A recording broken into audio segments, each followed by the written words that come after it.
విడాకుల మంజూరు విషయంలో ఓ కేసు విచారణ సందర్భంగా దేశ సర్వోన్నత న్యాయస్థానం కీలక వ్యాఖ్యలు చేసింది. భార్యాభర్తల విడాకుల మంజూరుకు వ్యభిచారం ఒక స్పష్టమైన కారణంగా హిందూ వివాహ చట్టం గుర్తిస్తుందన్న ఢిల్లీ హైకోర్టు వ్యాఖ్యలను సుప్రీంకోర్టు ధర్మాసనం సమర్థించింది. వివాహ బంధాన్ని కొనసాగిస్తూనే వివాహేతర సంబంధం ఆరోపణలు ఎదుర్కొంటున్న భర్తకు గోప్యతా హక్కు ప్రాతిపదికన న్యాయస్థానం అండగా నిలవడం ఏమాత్రం ప్రజా ప్రయోజనం కాదని justice Manmohan, justice K Vinod చంద్రన్లతో కూడిన ధర్మాసనం పేర్కొంది.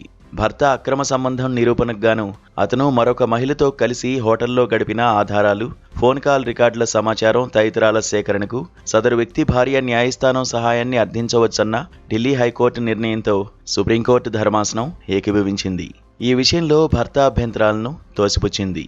హైకోర్టు నిర్ణయాన్ని సవాల్ చేసిన అతను దాఖలు చేసిన పిటిషన్ను కొట్టివేసింది.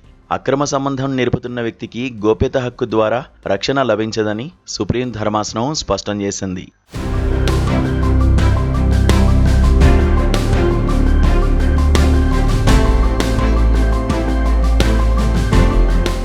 ఈ క్రమంలోనే సుప్రీంకోర్టు ధర్మాసనం కీలక వ్యాఖ్యలు చేసింది. రాజ్యాంగం కల్పించిన వ్యక్తిగత గోప్యత హక్కు ప్రస్తుత కేసులో సంపూర్ణమైనది కాదని, సహేతుకమైన పరిమితులు ఉంటాయని పేర్కొంది.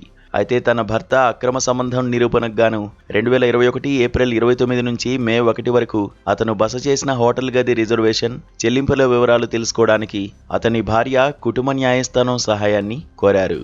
దానికి సంబంధించిన వివరాలను సీల్డ్ కవర్లో అందించాలని కుటుంబ న్యాయస్థానం ఆదేశించింది. ఈ క్రమంలోనే కుటుంబ న్యాయస్థానం ఆదేశాలను భర్త హైకోర్టులో సవాల్ చేశారు. భర్తపై వచ్చిన ఆరోపణల్లో నిజానిజాలు తెలుసుకుని వ్యాజ్యాన్ని పరిష్కరించడానికే కుటుంబ న్యాయస్థానం ఆ ఆధారాలు కోరిందని హైకోర్టు పేర్కొంది. దీంతో సదరు వ్యక్తి సుప్రీంకోర్టులో అప్పీల్ చేశారు.